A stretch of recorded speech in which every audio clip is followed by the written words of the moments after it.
English language teaching. Under the covers.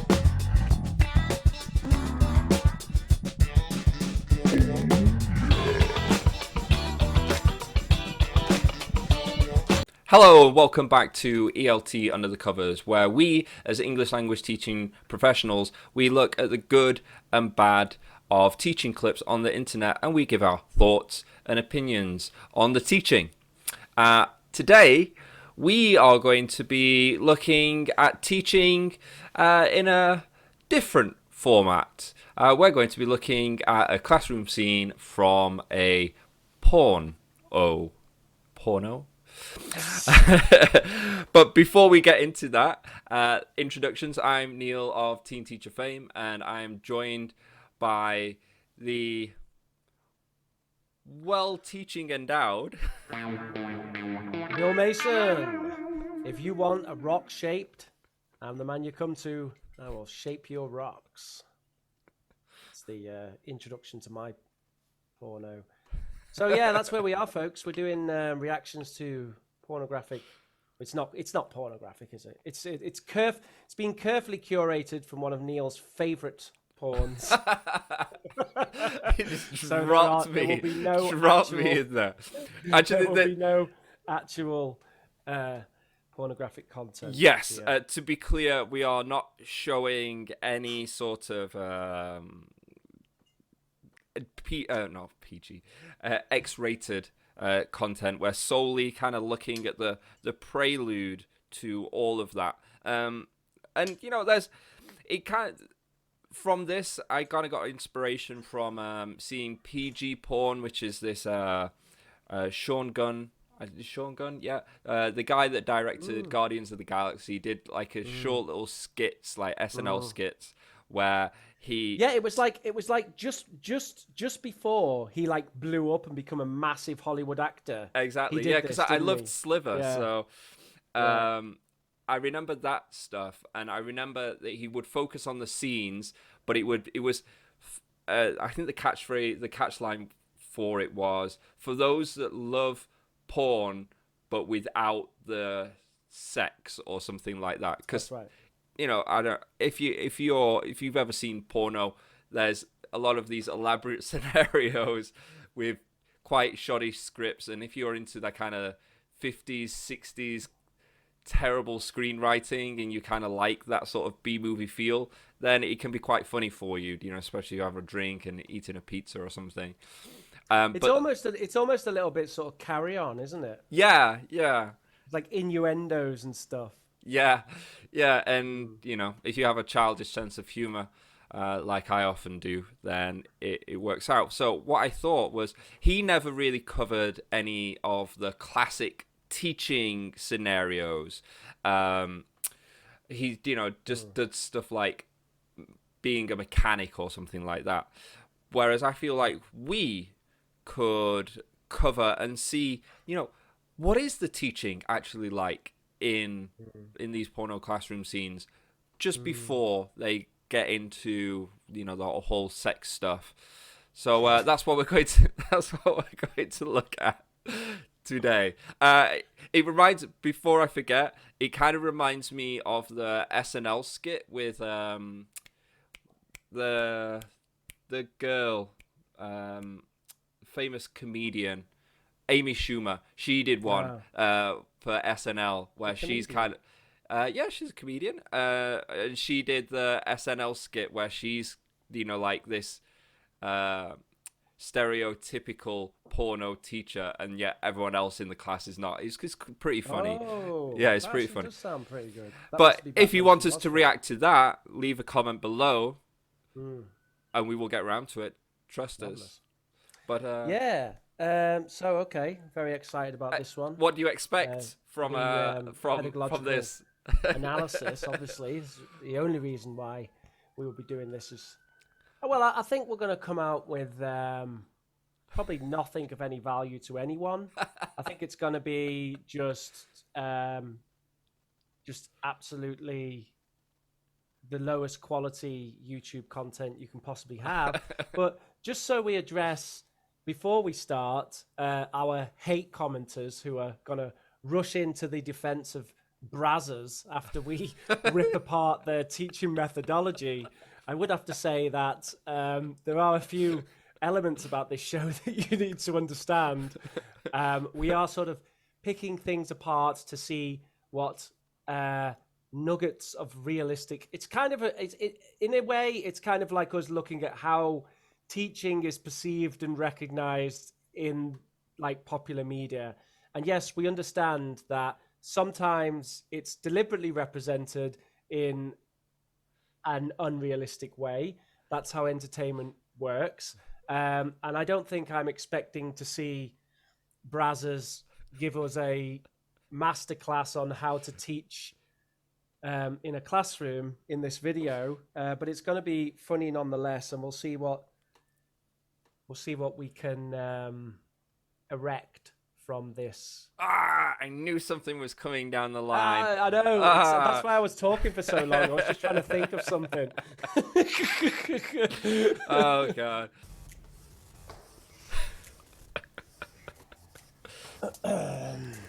It's a university.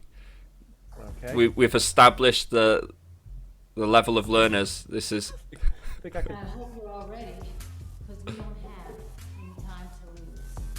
Diamond I Jackson. want you to pay close attention, because at Brazzers University, we don't play.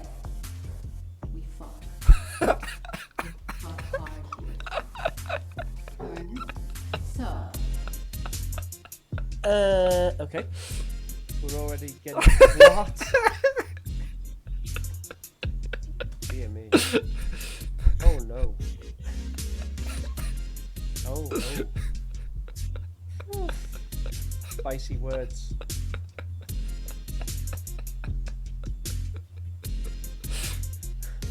This is obviously quite funny. This guy falling asleep there.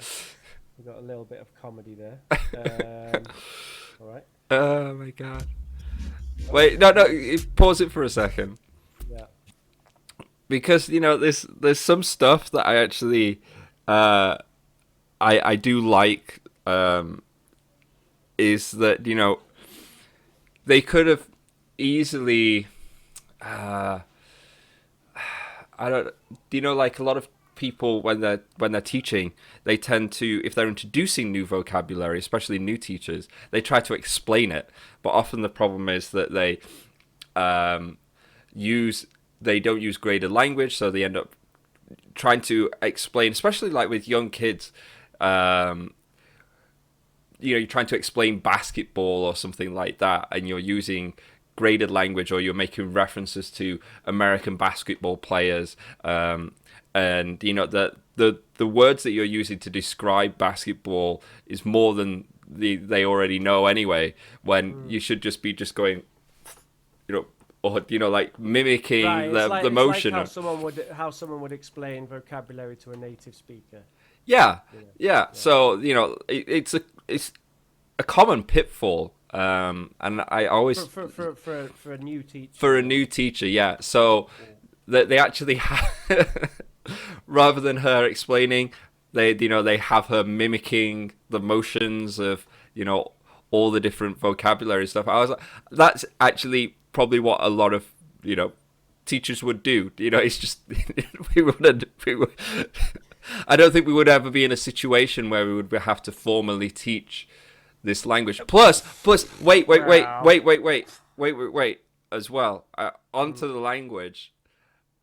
They're using the anatomical, say medical style descriptions of the actions. So they're saying cunnilingus, not like the more slang way of saying that sort of stuff.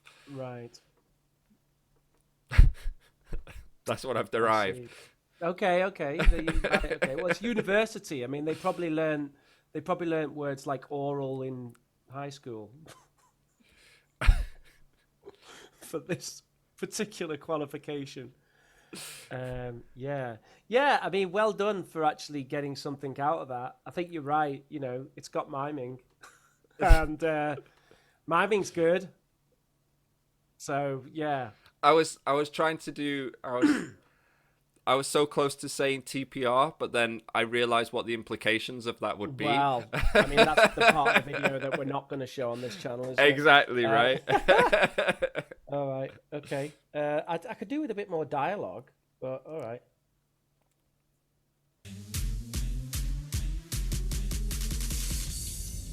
Yes, Jacob. Ms. Jackson, is this all going to be on the exam? Yes. So be ready tomorrow. It's gonna be a tough one. Class dismissed.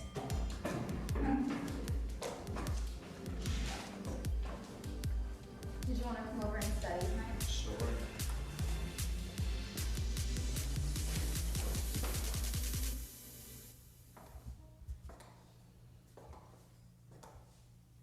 So this is how you handle a sleeping student. Dismissed. I'm 18.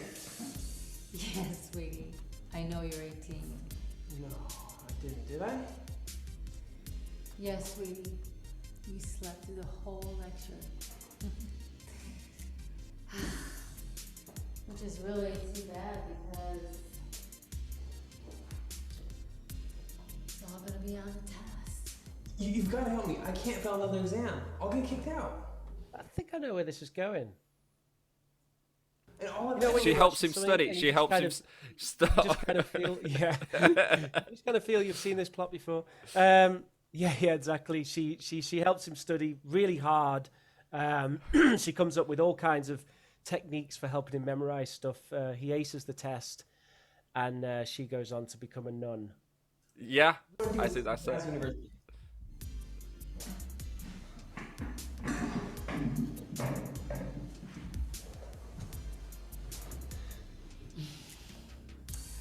Well, I guess I can help prepare you for the exam tomorrow. Would you? That'd be awesome. I know you for like. Oh, we have inappropriate physical contact here, Neil. We're going to have to get the safeguarding team. I think. Don't worry about owing me. Really? Yeah. Tutoring you will be its own reward.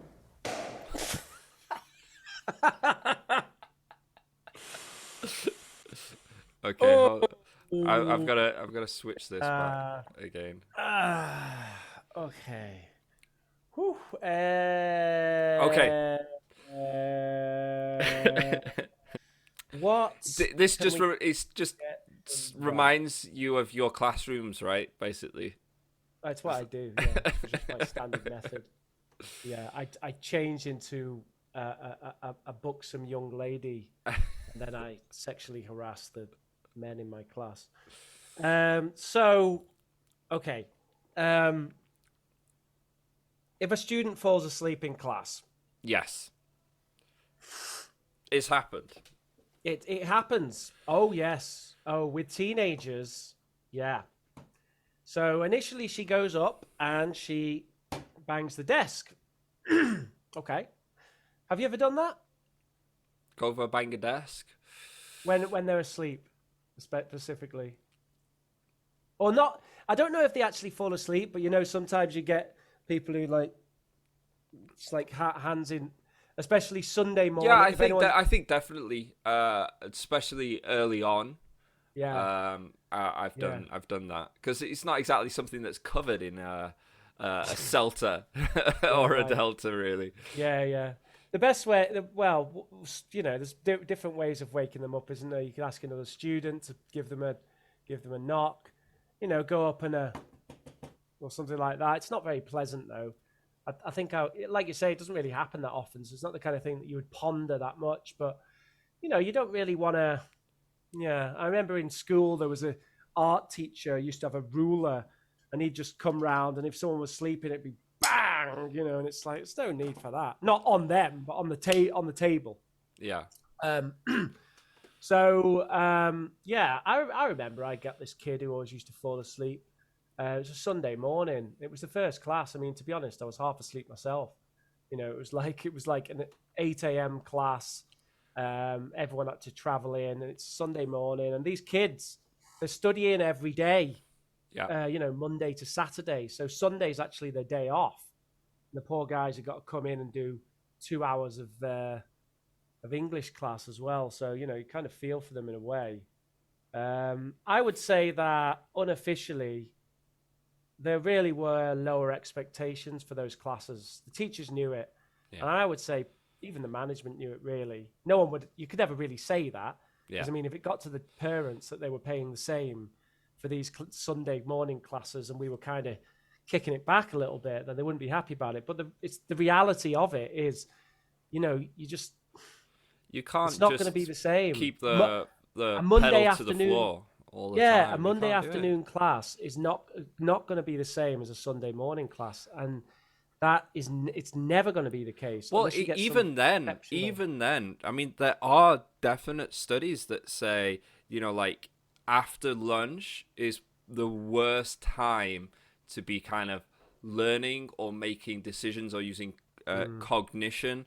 So I mean, I always find that after my afternoon class, it's always the worst because the kids are kind of like in that dazed, I've eaten something state. I think what was that? What was that? I remember that was the thing was there was a study with judges. That was it. There was a study with judges, and they found that if you wanted to get a fairer decision, you had to get in front of a judge in the morning rather than in the afternoon, because there was a huge difference in the way that they made decisions. They were like harsher after lunch or something like that. I can't remember the study. If you're watching and that study sounds familiar, leave a link below because it was incredibly interesting. But I thought it lends well. And there's all those. Do you remember when? Well, I don't know when we were at school, but I don't know if you remember. There was a huge push for putting back the start time for schools. Yeah. Because they showed study after study after study that especially teenagers, the later they start, the better it is for them because of just the way that they their body works at that particular time. Yeah, I do remember that actually. Yeah, and I mean, it's true. It's absolutely true, and so something to be said for that. And like I say, I had this kid, and he fell asleep, and you know, to some extent, I accepted it. I think I did used to go up and kind of, but I didn't get in his face too much about it. I just sort of politely asked him to, perk up a bit. And I mean, you could sort of say, well, Rich, maybe your lessons weren't interesting enough. Well, I think my lessons were pretty interesting. This was only 4 years ago, and it was at the time when I was doing my TILEC actually. And one of the lessons that I did for them, he didn't fall asleep in that one actually because it got observed. But you know, it was pretty similar to all the other lessons I was doing, and you know, it was a well-received lesson. Material I still use today. It's a lesson about the future science fiction, future vocabulary, and it juxtaposes 1984 with Ian M. Banks as The Culture. So we look at 1984 as a dystopian future, then look at Ian M. Banks as The Culture as a utopian future, and kind of it culminates in culminates in either a class task or a homework task to design a future world that's either dystopian or utopian, using some sounds vocabulary interesting. from the lesson.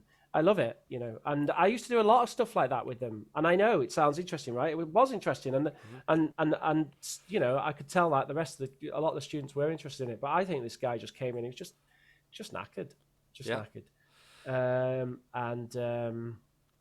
there was sort of, for me it's when you see I mean now when I first started, you know, I was, you know, the slap the ruler teacher to wake them up, or you know, like yeah, get that's their almost friends to poke that's them. almost the intuitive thing to do before you kind of, Because it's like, reflect oh, it's on a it, disrespect thing.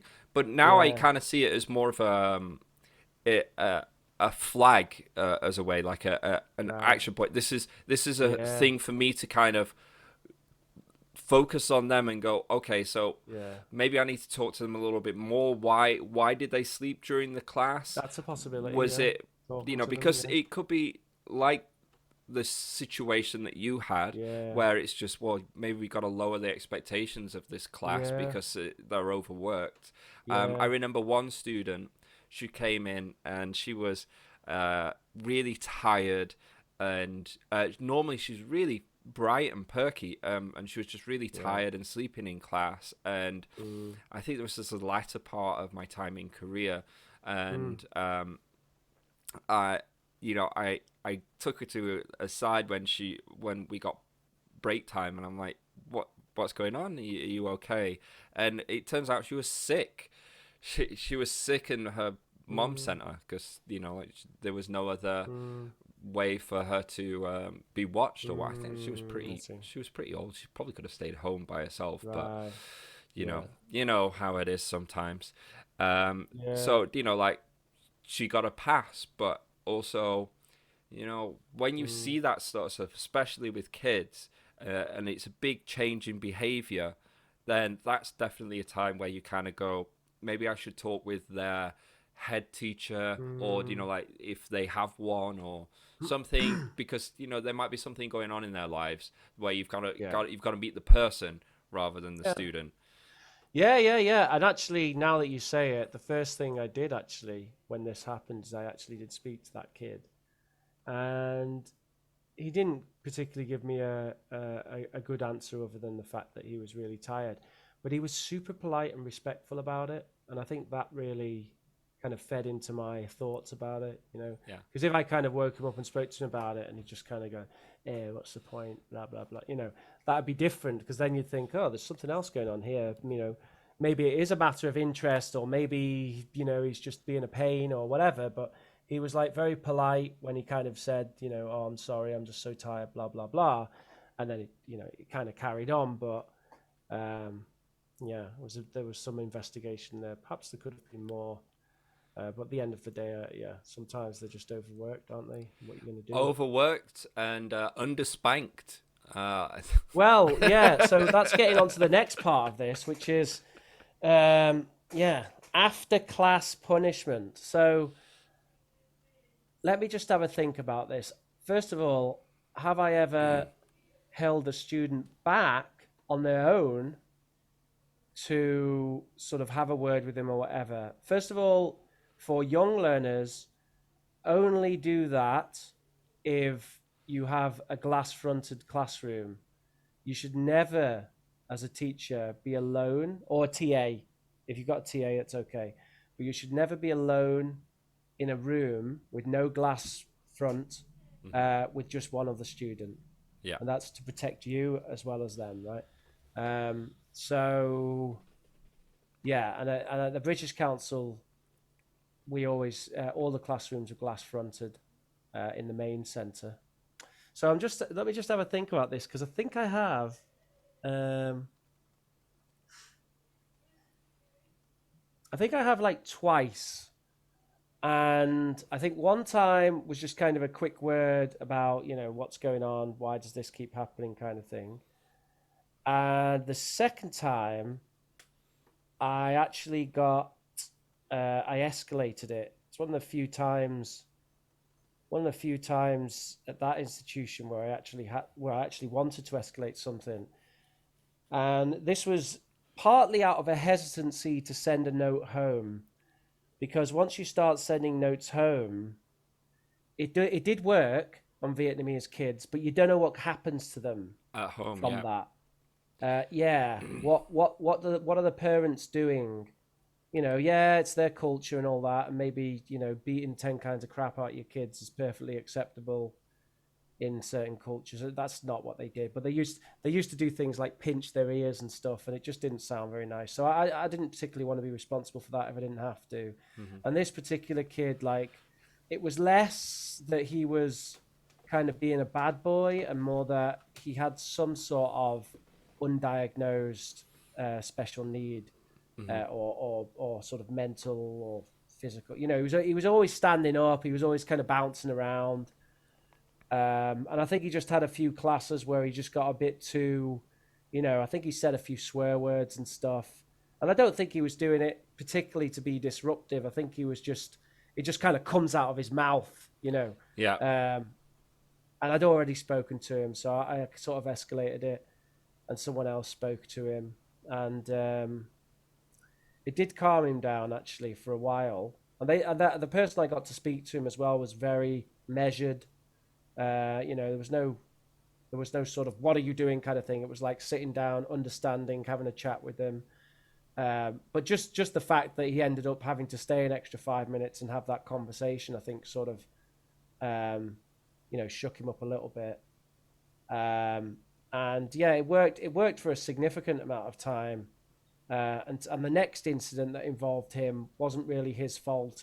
There was some incident involving some other kids in class, and then we get into more complicated things. I won't tell the whole story, but it has a happy ending anyway. He did this guy did kind of have a positive arc to his student character, I would say. So it did do something. So having a kind of, if you need to keep a student back, and you have that option, as in you have a TA or glass front, or it's an adult, obviously, no problem to keeping it. Although I'm not sure what you'd be saying to an adult by keeping them back. Yeah, I mean, it's there's this notion in society of like, oh, you gotta stay back after class, or to go to detention, or I don't know what the Americans call it. Where you've just got to go sit in a class and that's your punishment, is like a timeout sort of thing. And I don't think that they work. It doesn't make any sense to me. I'm a big fan of natural consequences, but I'm also a big fan of working with the time that I have, because I'm very cognizant that at break time they do need break, because if they don't have that time to relax with their friends, then that's going to impact the next teacher, and it's gonna you've got to think of a larger ecosystem. But so generally the way I kind of approach this sort of thing is, and this is solely with young kids. I don't find that I ever need to have this with adults, but with younger kids, I try to integrate a certain part of the class that's enjoyable. So like maybe the back end of the class will listen to some songs that they really like, and they get to choose, or like they'll watch an English video for like 5 minutes. It all depends. I'll at the beginning of the course, I'll kind of we'll have discussions when we talk about class rules. Well, they're not so much discussions when they're really, really young, but you kind of get that idea where you kind of build to stuff like what they like and how you can establish rule sets and stuff. And one of the things that I will do, depending on the class, but I like natural consequences. So one thing would be, I like it to be clear as well, without having to use language. So with say a song or a video, we'll go with the video. If they have a 5-minute video, maybe like watching Alpha Blocks or watching something that's related to what we've done in the class that kind of like reinforces the language, that's I will have tick marks on the board, and every tick mark will remove a minute from the amount of time that they get to watch that video. That's right. Or something like that. And they can, if they're very good, they can gain it back. If they're not good, they start to lose it. And it takes time to build up, and it's time for them to fully understand.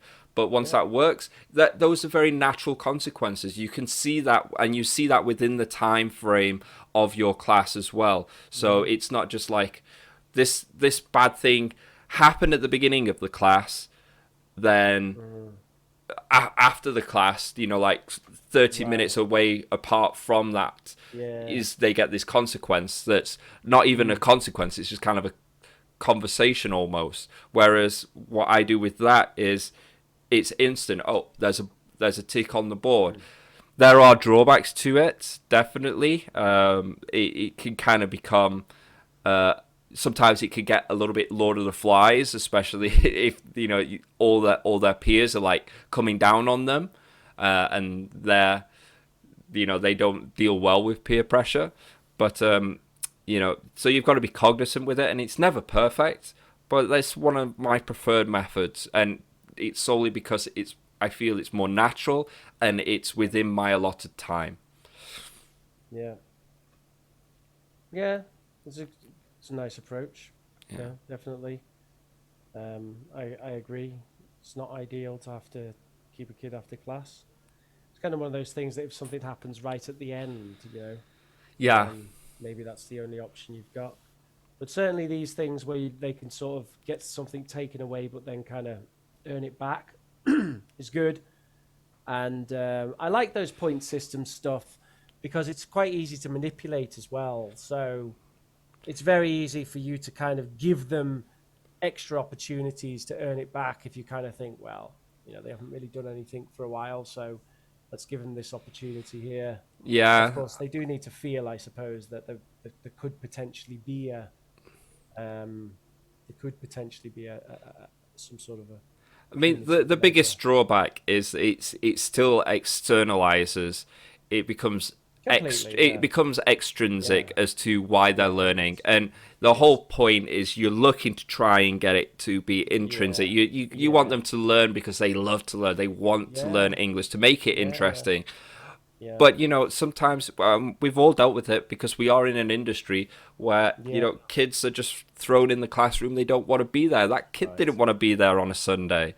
Yeah. So, well, funnily enough, I've actually been doing putting a lesson together on intrinsic, extrinsic motivation. For advanced students. So I've been talking about it recently, and one of the things that I'm sort of coming to conclude is that at some point, if you kind of dive deep enough, everything sort of starts with some kind of extrinsic factor.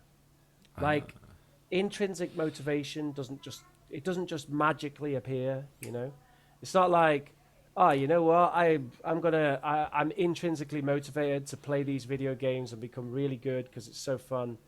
That doesn't just come from nowhere. It comes from, at some point, something happened and I got into video games. Maybe my dad said, hey, Rich, check out this video game, and we played it together. And it was like, oh, that's fun, isn't it, Rich? Da da da da da. And I'm getting all this extrinsic, stuff. Like my dad, one of the two most important people in the world, is there when I'm a small child. Like, oh, this is great, isn't it? That's extrinsic motivation. The game itself is extrinsic motivation as well. And I think you can basically trace that for everyone. If you find someone who's really into maths, ultimately you will be able to find some extrinsic, it doesn't just magically come up. It might well be that your personality fits maths better than other subjects, but there's still extrinsic factors, because also you get people with very similar personalities who are interested in very different things. Mm-hmm. And the only explanation for that really is, well, unless you believe in kind of the magic subconscious that is outside of the material world, other than that, the only explanation for it is that they've had different experiences which have caused those interests to bubble up.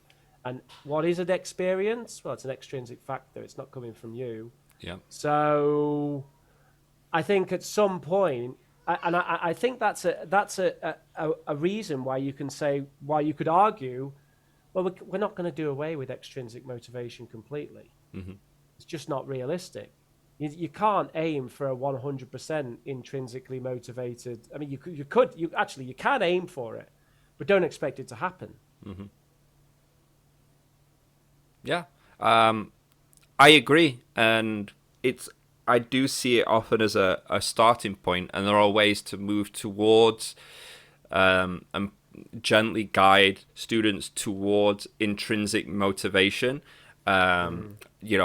I think that doing these videos at the end of the class, that kind of where they slowly start to be able to understand the English within them after they've built it up, and you're carefully selecting videos that match the previous vocabulary that they've covered, so that you know that, oh, all of this they should be really kind of able to follow along with. Or even one of my favorites is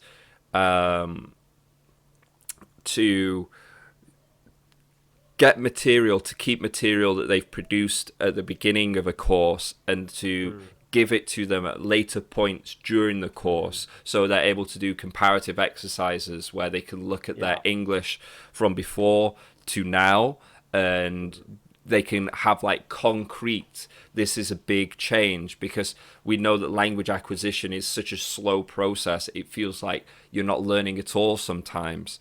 So these having waypoints, to use a video game term, that they can kind of look and check on how they're going, I think slowly starts to lead them into, okay, if I keep doing this, I'm getting better at it, and I can start to understand these different forms of media. I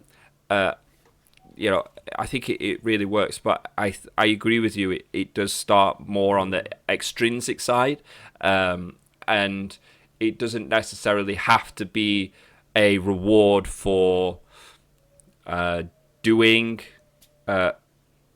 something with regards to that subject. But like you said, it could be just because you've experienced that in a really loving setting, or you experience that in a really with positive emotions, because it's with your dad or with friends or something. So you're like, that's why you hold on to it. And I think it's stuff like, I'm not gonna deep dive too much more into that, but I agree. And it's interesting that we somehow we came onto that from a porno clip. the mother of all extrinsic motivation.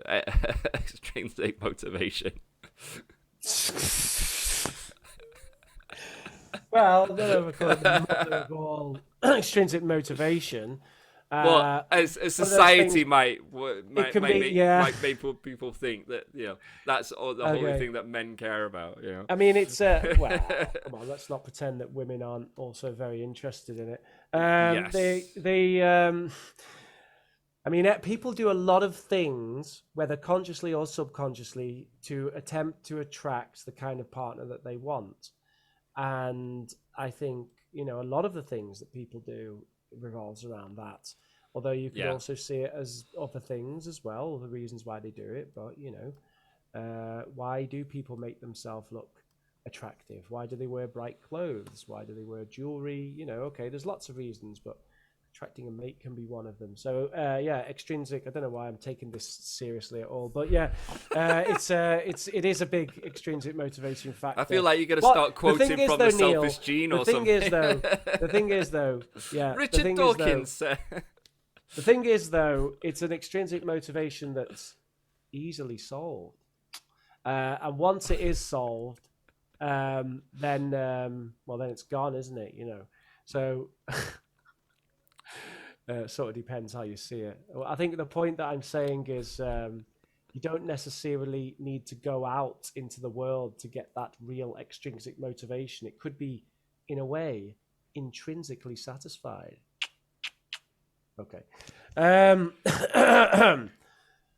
it's not really a real motivation, is it? It's like if your extrinsic motivation to pass the exam was that someone was going to give you 50 quid. It doesn't work if you actually have the 50 quid in your pocket, right? Yeah. Literally, you have the 50 quid already in your hand. Okay. I feel like it's falling apart a little bit. It is falling apart. I was going to go on to spanking. Well, I mean, it's a bit dark actually, but there are countries in the world where corporal punishment is still employed in schools. We've kind of spoke about it before. Yeah. Obviously, we know now that that's really just lazy teaching. It's you don't need it at all. I mean, it's never really been a thing in England for the time that I've been alive. I do remember So, the schools taking us to old grammar schools where they would reenact that stuff. oh yeah, Yeah, and yeah, like they would say, "Oh, does anybody want their hand whacked or what?" The kid, all the hard kids. Yeah, yeah, I'll do that. Come on. ha! Well, they actually whacked him. No, they didn't. They Oh didn't. right, right. They It just was sort of just pretend. like a They were game of just chicken, pretending. right? Yeah. I see. I I mean, see. it's study after study, isn't it? With that, any form of physical, punishment, Yeah. it doesn't work in the long term. In fact, it's a high. What do they call it? A high. If you have experienced that, or then you're at higher risk for using physical means in relationships in the future, or that being your go-to reaction when something goes wrong, because it's how you were dealt with. So it kind of breeds more, which is a weird thing psychologically, but I guess it kind of makes sense. If you've been taught that you did something wrong, so you get physically punished, that that you're going to keep passing that on, Yeah. or more likely to pass that on. Right. Yeah, but I've never really seen anything that suggests that it helps. Really, I mean, it's kind of like shouting. You might get all the kids to shut up like one time, maybe two, 3 times, but after a while, it just becomes background noise. There's Yeah. you know, Yeah. Exactly. Whatever it is, whatever the top thing is, I don't want to be too like, oh, it doesn't do anything kind of thing, because Oh yeah, I I mean, it think I does don't think I something. don't think well I don't think that we have enough. I don't think that I personally have seen enough data to know, because I know that, for example, in Japan, even though corporal punishment is illegal, they do it in all the schools, and it's quite common for kids to get hit. And if you look at Japan, like, they are a very disciplined society, aren't they? They're very rule abiding. They're very, there's a lot about saving face, and you can argue that that's sort of built into the culture. But I wonder if, it's difficult to say. Well, could being whacked be part of that? We don't know. I hope it's not, because ultimately, I would like to be able to say that corporal punishment is completely worthless and we should do away with it. But you have to leave open the possibility that it might not be, just to be sort of scientific about it. Yeah. But certainly, in my experience, it's nothing that I would ever want to do, need to do, or anything like it. I mean, you don't need to even shout or anything really with kids once you really know.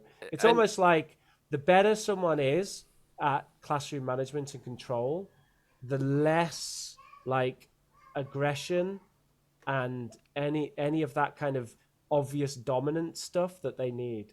yeah, Like the person who was just the master of behavioral management, it was their course director, Gary Silcock, the course director of Discovery Summer Radley.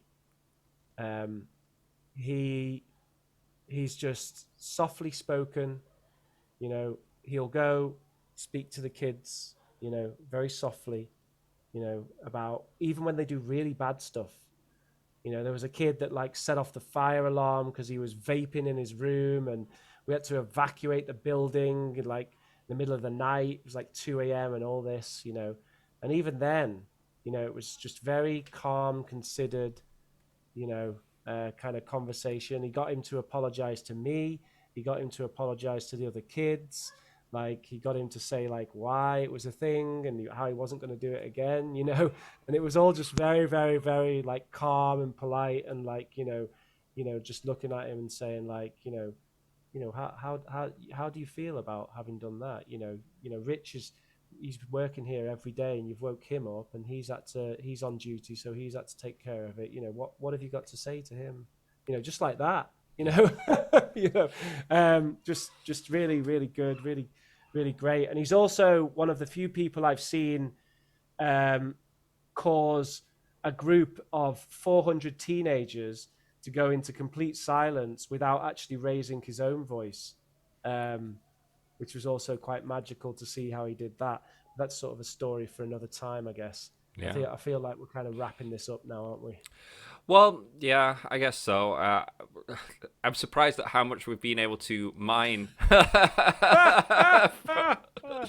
There you go. We're From getting this. better at this. This porno pedagogically inclined show. Porno pedagogy, guys. Porno pedagogy. That's my But to new be honest, book. some of these points that we've taken from there has been better than some of the other clips that we've seen. Yeah. But yeah, overall, not really much you can derive from there. Not really going to go into what is professional attire. Yeah. That's, I think it's pretty obvious. And yeah, I don't really have much more to. Well, I think we've done a pretty good job. So hopefully you guys got a lot from that, and maybe we'll be seeing some more Brazzers input in the future.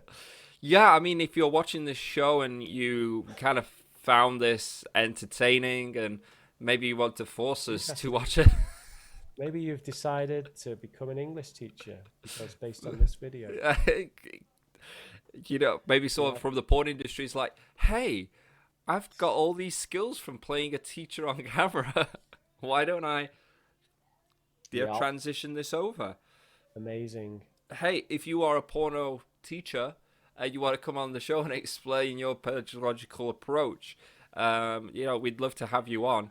If you have been watching the show and you want us to watch any more teaching clips from pornos, if anyone's got like a favorite like 70s like porno that has I'd love to see like a 70s one. 15 minutes of like just cheesy classroom build up, I would absolutely love to see 10 that, minutes of smoking a cigar or something like that. Quoting jazz.